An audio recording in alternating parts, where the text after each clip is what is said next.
माता दुर्गा का तीसरा स्वरूप माँ चंद्रघंटा के रूप में पूजा जाता है।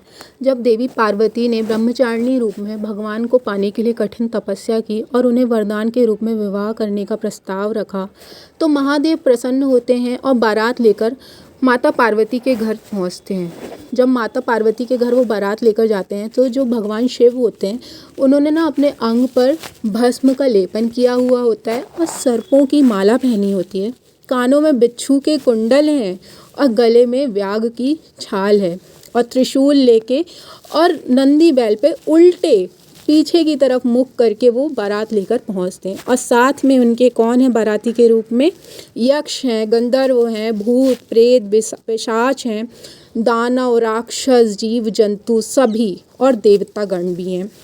तो जब वो बारात लेकर द्वार पे पहुंचते हैं, तो स्वागत करने के लिए उनकी सासू माँ मतलब कि माता पार्वती की जो माँ हेमावती हैं, वो आगमन के लिए उनके वेलकम के लिए खड़ी रहती हैं, जिसमें उनका स्वागत कर सकें। लेकिन इतनी भयंकर वाली बारात देखकर वो डर जाती हैं और बेहोश ही हो जाती हैं और उन्हें चिंता भी होने लगती है कि मेरी पुत्री का विवाह मैं कैसी जगह पर करवा रही हूँ।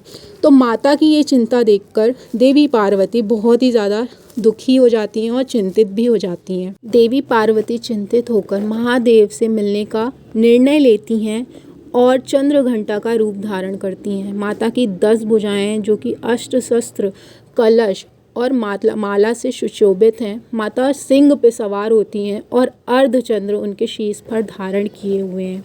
अत्यंत तेज स्वर्ण के समान चमकने वाला शरीर और शांत स्वभाव की माता, जिनके रूप में इतना तेज है कि पूरा तीनों लोक कांतिमय हो जाए, महादेव से मिलती हैं और उनसे आग्रह करती हैं कि कृपया अपने सुंदर स्वरूप में आकर मुझसे विवाह करें। माता पार्वती के इतने विनम्रतापूर्ण शब्दों को सुनकर और उनके इतने अलौकिक स्वरूप को देखकर महादेव अत्यंत प्रसन्न हो जाते हैं और शांत भी हो जाते हैं। फिर भगवान विष्णु के द्वारा भगवान शिव को श्रृंगार किया जाता है, उन्हें सजाया जाता है और उन्हें दूल्हे के रूप में सजाकर बारात लेकर फिर जाते हैं।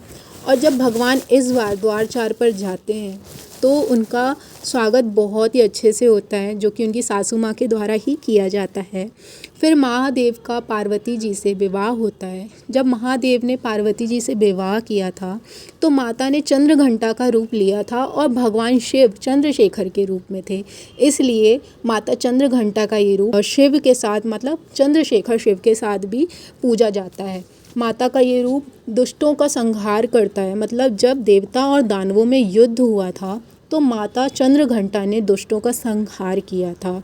माता के इस रूप से हमें शिक्षा मिलती है कि हमें दुष्टों का संहार करने के लिए मतलब बुराई का नाश करने के लिए आत्मबल मिलता है, जो कि हमारे ही भीतर होता है।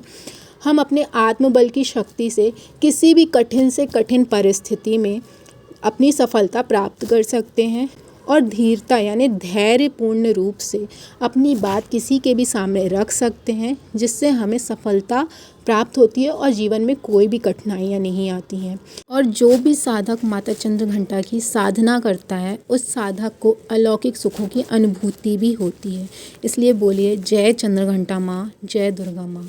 तो दोस्तों गाइज़, अगर आप लोगों को मेरा ये वीडियो पसंद आया हो तो प्लीज़ मेरे चैनल को सब्सक्राइब करिए, लाइक करिए, शेयर करिए। Bye bye.